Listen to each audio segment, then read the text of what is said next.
kegiatan tarik pukat ya Pak bersama dengan warga di desa Gampung Jawa. Sebenarnya tradisi ini kenapa nelayan di Aceh ini lebih memilih tradisi menarik pukat dengan cara tradisional daripada menggunakan pukat trol? Saya kira kita bisa lihat sendiri. Yang pertama sekali ini adalah tidak perlu dengan modal yang besar, ya. Kalau pukat yang trau itu yang besar, mereka harus ke tengah laut, harus nginap beberapa malam di laut, melaut, baru mereka bisa kembali.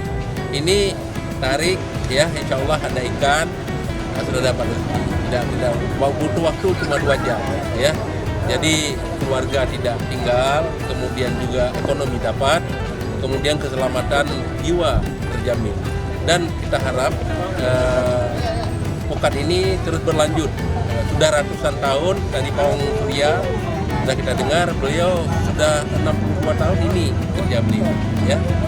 Jadi pemerintah Kota Banda Aceh akan mendukung. Kalau ada yang tadi ada informasi dari beliau, ada laut yang masih tercemar, ada batu, ada besi-besi, tsunami dulu, dia akan kita dukung, akan kita bersihkan. Ke depan kita akan bantu beliau, dan tadi ada butuh becak untuk bawa ikan ke pasar ikan atau penayung, juga kita akan dukung itu supaya ini menjadi sumber ekonomi masyarakat Kampung Jawa.